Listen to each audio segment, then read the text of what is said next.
오늘은 용서받지 못하는 죄에 대해서 제목으로 오늘 말씀을 나누려고 합니다. 주 예수를 믿는 여러분께서는 자신의 모든 죄를 용서받으셨습니까? 무슨 구원파도 아닌데 구원파들이 하는 질문 같습니까? 네, 예수님은 사람의 모든 죄를 용서받는다고 말씀하십니다. 그러니 우리의 모든 죄를 용서받아야 하죠. 그런데 예수님을 믿은 후에도 우리가 아무도 모르게 은밀한 죄를 짓기도 하는데 용서를 받았을까? 이럴 때가 있지요. 또 죄인지도 모르게 자신도 모르게 죄를 지었는데 나중에 지나서 보니 아하, 내가 죄를 지었구나. 이렇지요. 그런데 이 모든 죄가 용서를 받는다고 합니다. 진짜 맞는지 성경 말씀 제가 몇 구절 읽어드리겠습니다. 사도행전에 그에 대하여 모든 선지자도 등언하되 그를 믿는 사람들이 다 그의 이름을 힘입어 죄사함을 받는다 하였느니라. 마태복음에 이것은 죄사함을 얻게 하려고 많은 사람을 위하여 흘리는 바 나의 피 곧 언약의 피니라. 에베소서에는 우리는 그리스도 안에서 그의 은혜의 풍성함을 따라 그의 피로 말미암아 속량 곧 죄사함을 받았느니라. 아멘. 네, 우리는 주 예수를 믿기만 하면 우리의 죄를 용서받습니다. 맞지요? 말씀을 통해서 증거되었습니다. 그런데 오늘 본문 말씀에는 용서받지 못하는 죄가 있다고 합니다. 아니, 예수님 모든 죄를 용서하신다고 하셔놓고 이제 와서 이러면 우리 어떻게 해요? 용서 못하시는 것이 있다면 미리 말씀해 주셔야죠. 이렇게 따질 수도 없고 말입니다. 네, 그래서 오늘 용서받지 못하는 죄에 대해서 말씀하십니다. 오늘 본문 말씀에만 이 용서받지 못하는 죄가 나오고요. 누가복음에서도 나오는데 이거와 같은 구절입니다. 성경을 통틀어서 이 한 가지 죄만 용서받지 못한다고 하는데요. 31절 제가 한번 읽어보겠습니다. 그러므로 내가 너희에게 이르노니 사람에 대한 모든 죄와 모독은 사하심을 얻되 성령을 모독하는 것은 사하심을 얻지 못하겠고. 아멘. 네, 사람의 모든 죄는 용서를 받으나 성령을 모독하는 죄는 사함받지 못한다고 합니다. 그러므로 이 용서받지 못하는 죄는 첫째, 성령을 모독하는 죄입니다. 그러면 이 성령을 모독하는 죄가 무엇인가요? 우리가 꼭 알아야 하겠죠. 용서받지 못하면 안 되잖아요. 성령을 모독하는 죄에 대해서 제가 네이버 지식백과사전에서 찾아봤습니다. 이렇게 나와 있습니다. 성령의 존재를 부인하거나 성령의 사역을 회방하고 배척하거나 대적하는 자를 가리키는 성경 문학적 표현이다. 여기서 성령의 사역이란 예수 그리스도의 십자가 사역을 통한 구원의 진리를 증거하고 죄인들을 거듭나게 하여 구원의 길로 인도하며 구원받는 백성을 천국까지 안전히 이끄는 인간 구원의 대역사를 통틀어 일컫는다. 즉, 죄사함의 은총을 거부하거나 적극적으로 구원의 도리를 멸시하고 방해하는 자를 말하는데 일종의 신성 모독자를 가리킨다. 네, 이렇게 나와 있습니다. 맞지요? 맞는 것 같죠? 이것을 더 간단히 요약해서 정리해 보았습니다. 성령 모독죄는 1. 성령을 모욕하고 성령으로 하여금 역사하지 못하도록 계획적으로 방해하는 죄. 네, 오늘 본문 말씀입니다. 2. 명백하게 드러난 성령의 역사임에도 이를 계속 부인하고 대적하는 악한 언행. 지난주에 바리새인들의 언행이었죠. 3. 성령의 구원 역사를 고의적으로 방해하거나 핍박하는 것. 4. 하나님의 뜻에 순종하지 않고 거역하는 것. 5. 성령을 사칭하여 자신의 이익을 추구하는 것 등이 이에 속합니다. 자, 이렇게 성령 모독에 대해서 많은 학자분들이 해석해 놓으셨습니다. 어떻습니까? 성령 모독에 대해서 잘 이해되셨습니까? 위에서 열거한 것들은 모두 성령을 모독하는 죄들입니다. 그런데 오늘 본문에서 예수님께서는 직접 어떤 것이 성령 모독인지에 대해서 말씀하십니다. 자, 성령을 모독하는 것은 그래서 둘째, 말로 성령을 거역하는 죄입니다. 32절입니다. 누구든지 말로 인자를 거역하면 사하심을 얻되 누구든지 말로 성령을 거역하면 이 세상과 오는 세상에서도 사하심을 얻지 못하리라. 아멘. 심지어 우리가 말로 예수님께 대들어도 용서받는다네요. 그런데 말로 성령을 거역하면 영원히 용서받지 못한다, 이 말씀입니다. 우리 말 조심해야겠죠. 성령 모독죄는 참 무서운 죄지요. 여러분, 이런 죄를 짓고 싶으신가요? 안 짓고 싶으시죠? 저도 그렇습니다. 그래서 본문 말씀처럼 우리가 말로 성령을 모독하지 않는 그 선한 말을 하게 되는 법에 대해서 예수님께서 알려주십니다. 35절, 33절에서 35절입니다. 나무도 좋고 열매도 좋다 하든지 나무도 좋지 않고 열매도 좋다 하든지 하라. 그 열매로 나무를 아느니라. 독사의 자식들아, 너희는 악하니 어떻게 선한 말을 할 수 있느냐? 이는 마음에 가득한 것을 입으로 말함이라. 선한 사람은 그 쌓은 선에서 선한 것을 내고 악한 사람은 그 쌓은 악에서 악한 것을 내느니라. 아멘. 자, 성령 모독죄를 설명하시면서 선한 말과 악한 말을 어떻게 하는가에 대한 설명을 나무를 비유로 설명하십니다. 좋은 나무는 좋은 열매를 맺게 되고 나쁜 나무는 나쁜 열매가 되듯이 그 열매로 그 나무가 좋은 나무인지 나쁜 나무인지를 안다고 말씀하시죠. 그리고 독사의 자식들아, 이렇게 지칭해서 말합니다. 너희가 악한데 어떻게 선한 말을 하겠느냐? 이 말씀은 너희의 마음에 악한 것으로 가득한데 어떻게 그 안에서 선한 말이 나오겠느냐는 것이죠. 이 독사의 자식들은 성령을 거슬려서 모독하는 자들로 지금 예수님은 바리새인들을 말하고 있습니다. 지난주에 바리새인들이 예수님이 귀신을 쫓아낼 때 어떻게 말했습니까? 예수님이 귀신을 쫓아내는 것은 귀신의 왕 바알세부를 힘입어서 귀신을 쫓아낸다고 이렇게 말했습니다. 네, 그런데 이렇게 왜 이들은 모독하는 이렇게 예수님을 모독하는 말을 할까 이렇게 생각해 보았습니다. 우리가 누구를 모독할 때는 어떤 경우입니까? 우리가 모독하는 경우는 상대방이 나보다 더 못한 존재라고 생각할 때 아닙니까? 작년인가요? 재작년인가요? 우리 그 뉴스에 갑질 논란에 대해서 이렇게 이슈가 된 적이 있습니다. 재벌이면서 돈도 많은 사람이 비행기 안에서 승무원에게 무시하는 언사와 이 행위로 상대방에게 모욕감을 주었습니다. 또 어느 회사 사장님, CEO는 직원을 무차별적으로 폭력해서 그들에게 모욕적인 감정을 들게 했습니다. 이들이 이렇게 한 것은 어떤 이유입니까? 상대방을 나보다 못한 존재로 여기고 무시할 때 아닌가요? 내가 어떤 사람인데 너 나한테 그렇게밖에 못해? 뭐 이런 거죠. 그러니 조금 더 생각해 보면 이 독사의 자식들은 자신이 지금 제일 높은 자리에 앉아 있습니다. 자신이 무엇보다 더 높이 있기 때문에 자기가 제일입니다. 자신의 생각이 옳거나 틀리거나 스스로 생각하거나 이렇게 판단하지 않고 그저 그런 거에 상관없이 그저 내 생각이 정답인 거예요. 그렇기 때문에 이들이 지금 쉽게 저지르게 되는 것은 무엇입니까? 상대방을 판단하고 정죄하는 것입니다. 그리고 이 인류 구원을 위해서 오신 예수님을 자신의 생각으로 판단하니 본인들의 이익에 어긋납니다. 그래서 성령의 역사를 가로막으려고 하는 것입니다. 이와 같이 성령을 거슬러서 세상의 풍조에 따라 사는 사람들은 모두 악할 수밖에 없고 악한 것이 그 안에 쌓이면 악한 말이 이렇게 나오게 되는 것입니다. 예수님의 구원 사역을 회방하는 이들은 이렇게 성령을 말로 거역하는 죄인들입니다.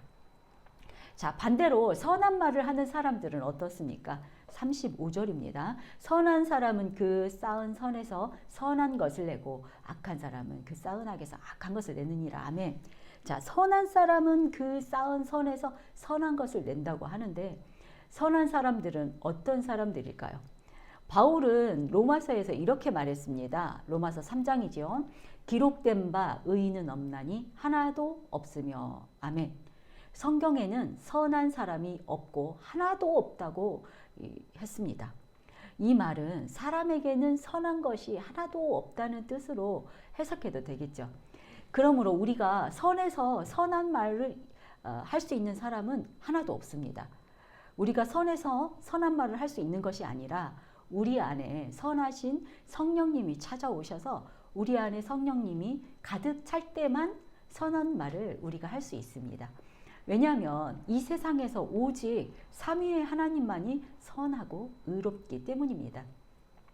성경에서는 우리가 성령을 받았을 때 우리 안에서 역사하시는 성령에 대해서 어떻게 증거하는지 제가 신약에 있는 말씀 몇 구절만 읽어드리겠습니다. 사도행전 2장입니다. 너희가 회개하여 각각 예수 그리스도의 이름으로 세례를 받고 죄사함을 받으라. 그리하면 성령의 선물을 받으리니. 누가복음 12장입니다. 마땅히 할 말을 성령이 곧 그때 너희에게 가르치시리라 하시니라. 사도행전입니다. 말을 시작할 때에 성령이 그들에게 임하시기를. 같은 행전, 우리 주를 섬겨 금식할 때 성령이 이르시되. 같은 행전입니다. 두 사람이 성령의 보내심을 받아 실루기아에 내려가. 예, 아멘. 말씀이 좀 여러 가지 많았지만 제가 정리해 드리겠습니다. 예수를 믿어 제사함을 받은 사람은 성령을 선물로 받게 됩니다. 그러면 성령이 우리 마음 안에 거주하면서 우리를 이렇게 움직이시는데 성령은 우리를 가르치시고 또 우리가 할 말을 알려주시고 또 우리가 할 일을 알려주시고 또 성령의 인도함을 받아서 우리가 사역을 하게 하십니다. 우리는 본질상 죄인이기 때문에 이 본질상 죄인인 우리에게 성령이 임할 때 우리는 세상을 바라보지 않게 됩니다.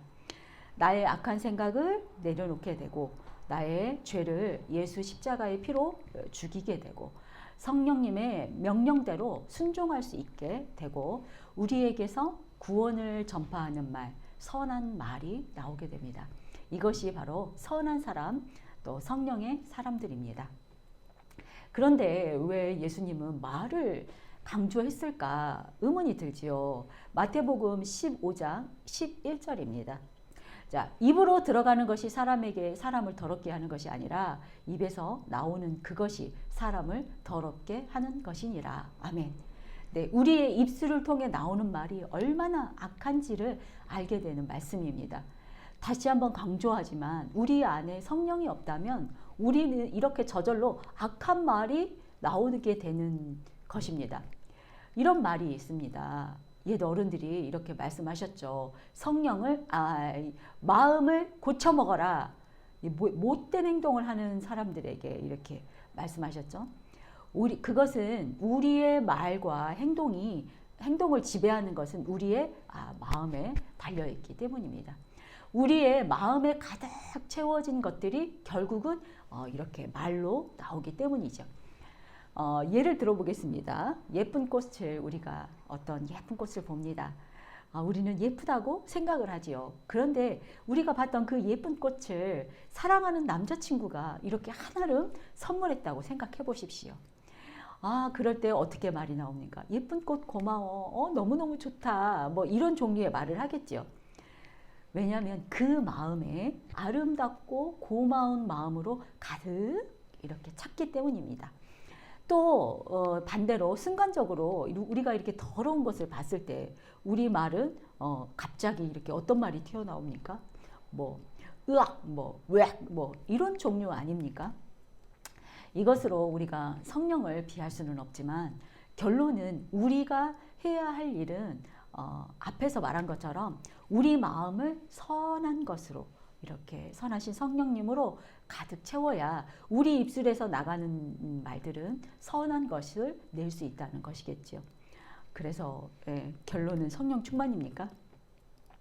네, 우리가 하는 말을 그래서 우리가 조심하고 또 조심해야 합니다. 왜냐하면은 셋째, 우리의 무익한 말로 심판을 받습니다.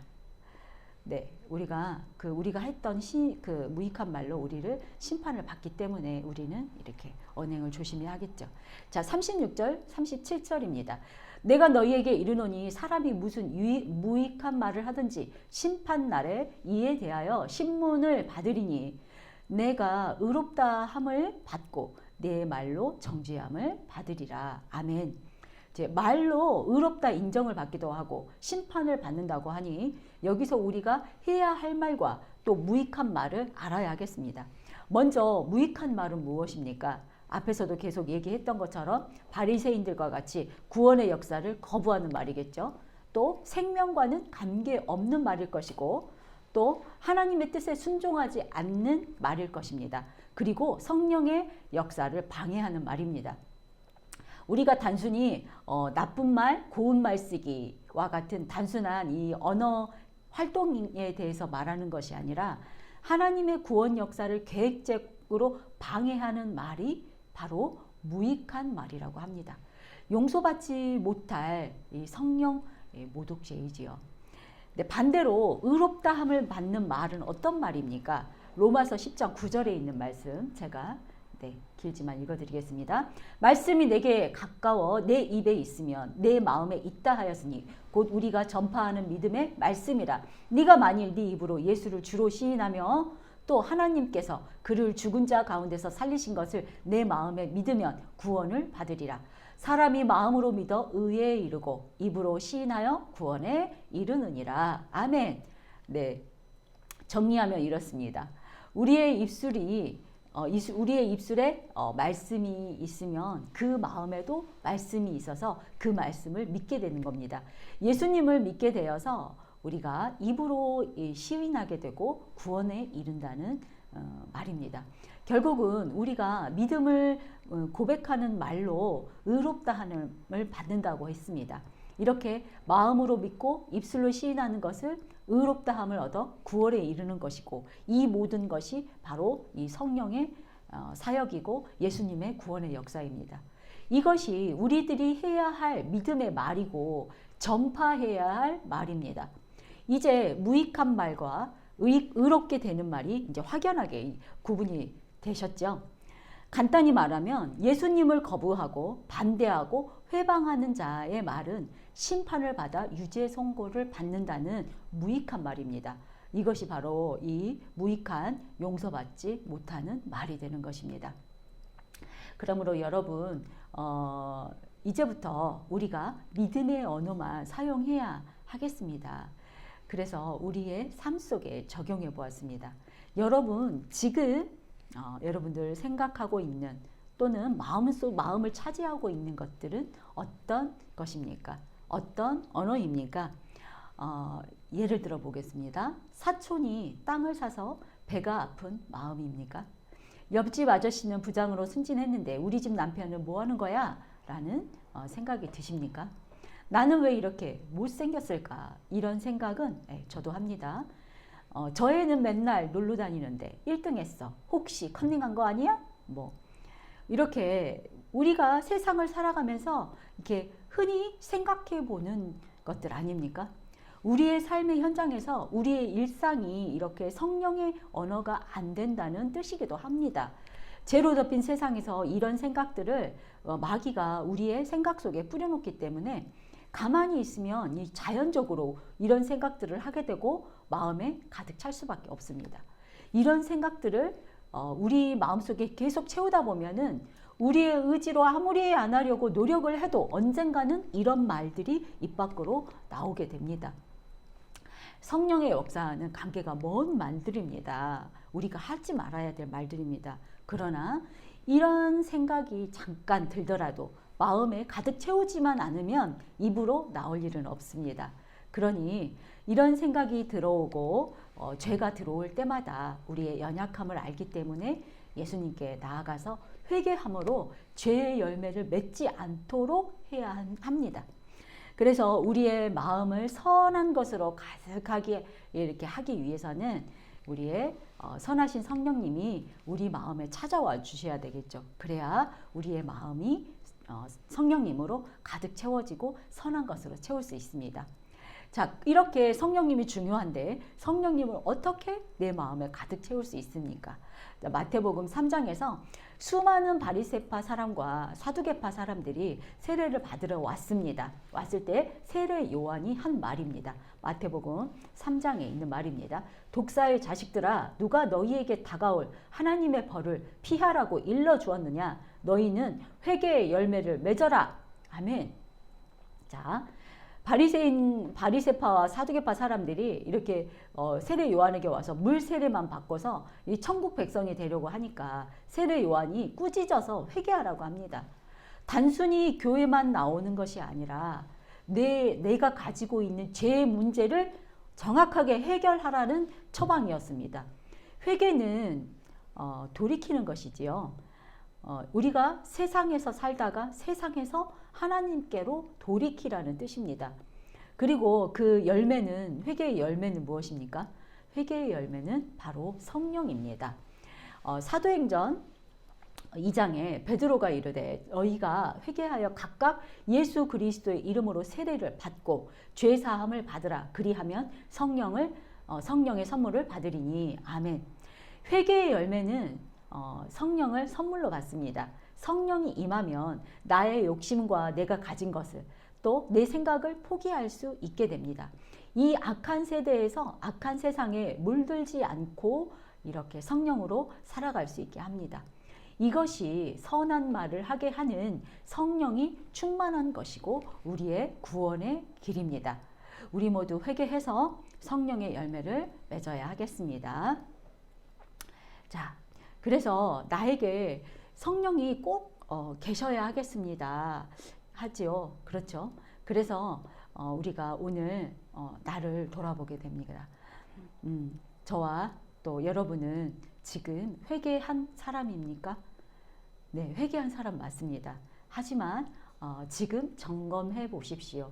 앞서 말한 것처럼 아직 날마다 찾아오는 이 악한 세상의 죄 때문에 오늘 내가 회개하지 못하고 놓친 것들이 있습니까? 지금 점검해 보십시오. 예수를 믿으면 자신이 죄인임을 깨닫게 됩니다. 그래서 나는 100% 죄인이기 때문에 우리에게서 고백되어지는 말은 하나님이 100% 옳도다. 죄의 깨달음은 이렇게 회개를 하게 됩니다. 회개한 사람은 성령의 사람이 되므로 성령의 사람은 내 마음에 내가 아닌 성령님이 나를 다스립니다. 내 생각으로 옳고 그름을 판단하지 않게 되죠. 그 결과 기쁨으로 생명과 구원의 말을 하게 됩니다. 이런 사람을 바로 성령의 사람이라고 할 것입니다. 그래서 하나님과 성령의 사람은 하나님과 더 가까이 가고 하나님과의 관계가 회복되게 되겠죠. 우리의 이렇게 궁극적인 목적은 하나님 아닙니까? 하나님인데 하나님과 이렇게 분리된다는 것은 우리에게 가장 큰 죄이고 치명적입니다. 그래서 그 치명적인 죄 때문에 죽을 수밖에 없는 것이죠. 성령은 거스린다는 것은 그래서 결국은 이렇게 하나님을 거부하는 것입니다. 그래서 그들은 심판을 받아서 유죄 선고를 받게 되죠. 이것이 오늘 예수님께서 말씀하신 용서받지 못하는 죄입니다. 자, 말씀을 정리하겠습니다. 사람의 모든 죄는 용서받을 수 있지만 성령을 모독하는 죄는 용서받지 못한다고 예수님이 말씀하셨죠. 성령 모독죄는 바로 말로 성령을 거역하는 것입니다. 사람은 마음에 가득 찬 것들이 밖으로 나오기 때문에 악한 마음이 가득한 사람은 악한 말을 하고 선한 것이 가득한 사람은 선한 말을 한다고 했지요. 우리는 본질상 죄인이므로 가만히 있으면 저절로 악으로 채워지기 때문에 우리도 무익한 말을 하게 될 것입니다. 그러나 선하신 성령님으로 우리의 마음을 가득 차게 하면 선한 것이 나오게 됩니다.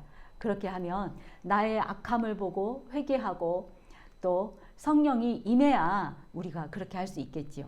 성령은 바로 회개의 열매로만 가능합니다. 이 정리가 조금 길다면 한 가지만 기억하십시오. 예수님의 구원의 사역에 동참하느냐 방해하느냐, 내가 어디에 서 있습니까? 그렇다면 나는 동참하기 위해서 어떻게 할까? 예, 결론이 조금 두껍지만 정답입니다. 우리 모두 용서받지 못한 죄, 성령을 거스르는 말로 심판에 이르지 말고 회개함으로 우리 안에 선한 것을 쌓아가시기를 소망합니다. 자, 오늘 말씀을 여러분의 일상에 적용해 보십시오. 지금 여러분이 남에게 하는 무익한 말은 무엇입니까? 믿음의 언어입니까? 불신의 언어입니까? 그래서 여러분 안에 이 쌓여 있는 것이 어떤 것입니까? 쌓은 선에서 선한 것을 내고 계십니까?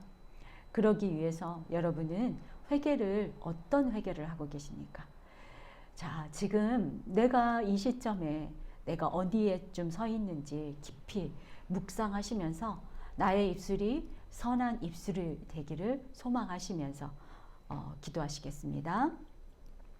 하나님 감사합니다. 우리가 예수님으로 인해서 우리의 모든 죄를 용서받지만 성령을 거스르는 죄는 용서받지 못한다고 알려주십니다.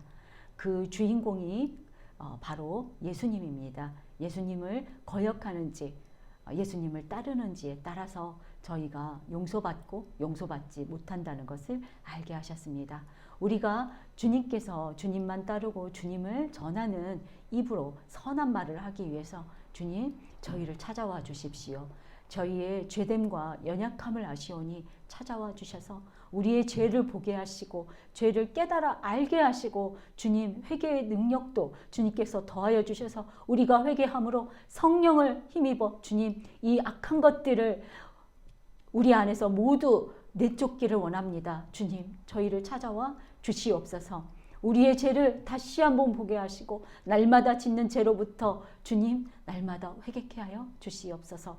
바라옵기는 연약하고 부족하지만 성령이 내 안에 충만하게 쌓이길 원합니다. 쌓인 선으로 인하여 내 입술을 통하여 선한 것들 주님을 전파하고 주님을 전하는 그런 성령의 역사가 우리 안에서 이루어지길 소망합니다. 저희와 함께하여 주시옵소서. 오늘 말씀 감사드리며 우리 주 예수 그리스도의 이름으로 기도드렸습니다. 아멘.